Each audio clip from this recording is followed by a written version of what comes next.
Mesdames et messieurs, bonsoir et bienvenue sur Médien TV. Sommet de la Ligue arabe, c'est le sujet de l'invité de la rédaction ce soir. Les pays arabes tentent d'afficher une position unifiée contre le projet de transformer l'enclave de Gaza en Riviera du Moyen-Orient proposé par Donald Trump qui dit vouloir placer la bande de Gaza sous contrôle américain. Les dirigeants arabes se sont penchés sur un plan 3 phases étalé sur 5 ans avec pour objectif de reloger les Palestiniens dans les zones sécurisées. Un plan qui devrait être proposé le 4 mars. Sommet de la Ligue arabe, quels enjeux? On en parle avec Hafed Boutal. Vous êtes expert en géopolitique. C'est un plaisir de vous avoir avec nous. Bonjour, bonjour Nada. Alors, quels sont les principaux enjeux de ce sommet arabe, sommet d'urgence, rappelons-le, qui n'était pas prévu, mais les enjeux sont importants? C'est vrai, c'est un sommet qui n'était pas prévu, puisqu'il y a un sommet arabe prévu pour 2025, il aura lieu à Bagdad, en Irak. Et donc, demain, le sommet aura lieu en Égypte, là où se trouve le siège de la Ligue arabe.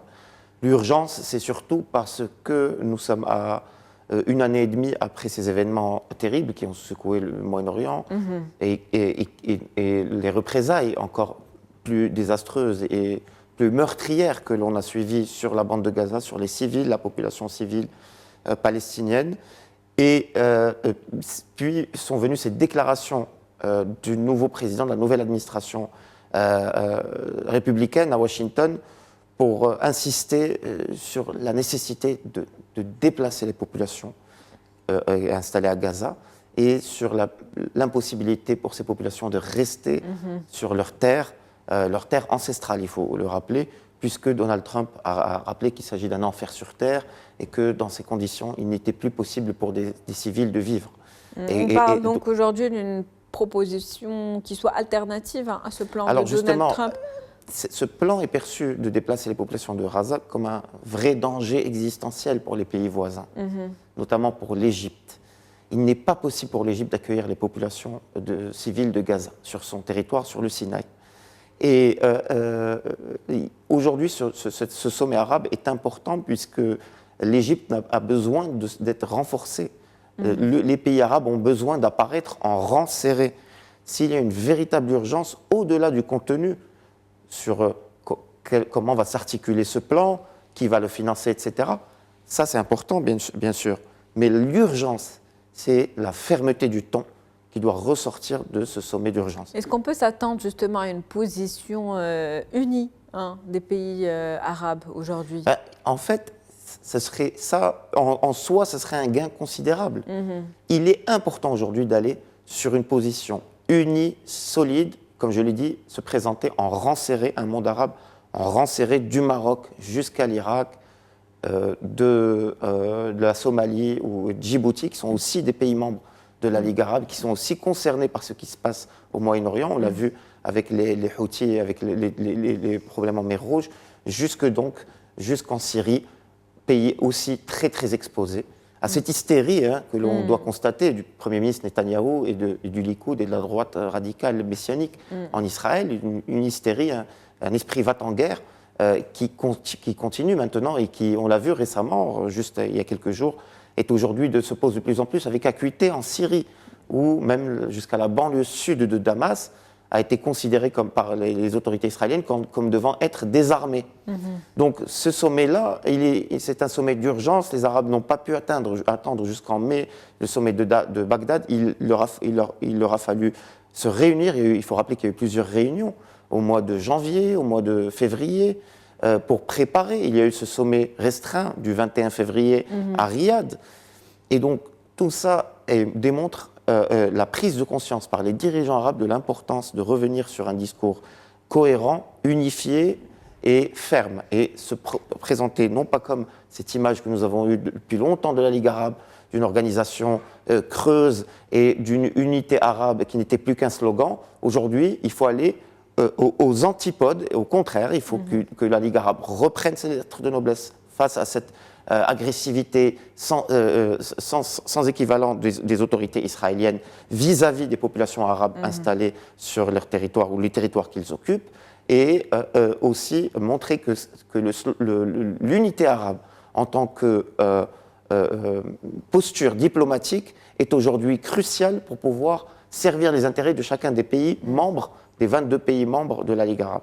Une posture qui doit être commune, vous l'avez dit, un discours ferme et parler d'une seule et même voix, cela dans un contexte arabe également, dans lequel il y a un certain nombre de tensions entre certains pays. Oui, alors, il faut aller au-delà. Il faut aller au-delà. Il faut savoir que c'est un projet quand même déplacer 2,3 millions ou 2,2 millions d'habitants reste un projet très compliqué à réaliser et qui sous-entend de très grands risques sur cette population civile, en termes de vie, de confort, de préserver les familles, les garder unifiées, ne pas éclater les familles, ce qui serait aussi dramatique. Donald Trump, qui soit disant passant, il faut le souligner, a bien rappelé que même s'il soutenait que pour lui cette proposition plutôt de déplacer les populations de Gaza est une proposition salutaire, mais qu'il ne forcera pas les pays arabes à la suivre. Cela étant dit, ouvert à d'autres propositions. Voilà, et que le meilleur moyen pour enterrer définitivement cette idée et pousser Donald Trump, voilà, c'est un discours ferme, un ton fort et avancer en rang serré. Ce sommet pourrait être donc l'occasion de redéfinir un petit peu, vous le disiez tout à l'heure, le rôle du monde arabe dans la géopolitique internationale. Alors, effectivement, moi, dans les affaires internationales, en tout cas. La Ligue arabe, cette organisation qui réunit des pays où la population, quoi qu'on en dise, soit arabe, soit ayant pour langue officielle la langue arabe, c'est une organisation qui a beaucoup souffert à travers l'histoire de sa crédibilité vis-à-vis de son impuissance et de son incapacité. Et aujourd'hui, se pose la question, qu'est-ce que d'abord le monde arabe? Comment le définir? Et plus que jamais, on se rend compte que même si on essaye d'oublier cette réalité géopolitique, qui est ce qu'on appelle ce monde arabe, les interlocuteurs étrangers, eux, ne le voient pas de cet œil-là. Et donc, il y a une responsabilité qui se pose pour les pays membres.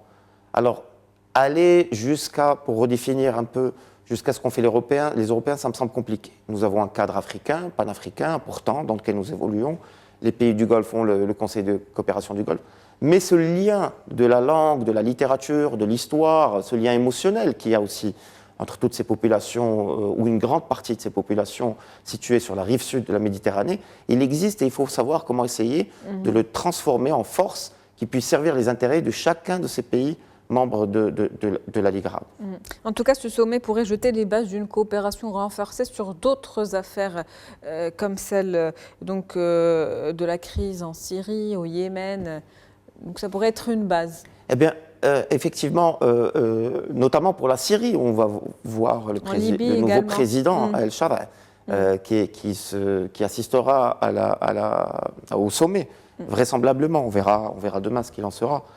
Et bien sûr, comme vous l'avez souhaité, comme vous l'avez souligné, comme je l'ai bien dit, on souhaite que ce soit en rang serré. Donc le focus doit se faire sur la vraie question, le vrai problème aujourd'hui, c'est Gaza. Et comment l'administration américaine se comportera avec les chefs d'État arabes en fonction de comment ils se comporteront eux-mêmes entre eux lors de ce sommet et des sommets prochains. Mais effectivement, il y a d'autres crises. Il y a le Soudan, il y a la Libye, il y a la Syrie. Et il y a aussi, il faut le souligner, l'Algérie qui adopte un ton différent, un son de cloche qui s'oppose totalement à celui des autres pays arabes. L'Algérie qui dit qu'elle ne participera pas, en tout cas, à ce sommet. Alors, il n'y aura pas une présence au sommet. Il y a eu un communiqué pour expliquer qu'il s'agit, d'une certaine manière, d'une réaction à la monopolisation par un groupe restreint de pays de l'organisation de cet événement. Ce qu'il faut rappeler, c'est que quand même, c'est normal qu'un certain nombre de pays comme l'Égypte ou l'Arabie saoudite puissent monopoliser, ou les Émirats. Ce sont des pays qui sont frontaliers quasiment pour l'Arabie saoudite, mais avec l'Égypte, c'est clairement frontalier avec Gaza. Donc c'est normal, ils sont bien plus concernés. On veut bien que, effectivement, l'Algérie aspire à avoir un leadership régional. On le sait très bien, nous, ici au Maroc, souvent à nos dépens, nous, Marocains, mais elle ne peut pas avoir le même rang que des pays qui sont directement concernés par ce conflit. Et c'est dommage de voir que cette attitude un peu jusqu'au boutiste des autorités algériennes, de vouloir absolument s'imposer comme un leader de toute la région arabe, de tout le monde arabe, et qu'au moment où cette région arabe va exceptionnellement s'unir. Vous savez, on a ce proverbe, les Arabes se sont mis d'accord pour ne jamais se mettre d'accord. Pour une fois, là, ils vont se mettre d'accord et se réunir en rang serré. Il y a l'Algérie qui fait cavalier seul. Point d'interrogation gigantesque. Que se passe-t-il à El Mouradia pour ne pas comprendre et saisir l'importance de cette opportunité et l'importance de ce qui se joue. C'est ce qui se jouera demain au Caire. Les enjeux, en tout cas, sont importants. On verra demain comment la suite de la situation va évoluer. Quels seront les détails de ce plan et puis les détails du financement également de ce plan. Merci à vous, Monsieur Hafed Boutaleb, d'avoir été avec nous. Je rappelle que vous êtes expert en relations internationales.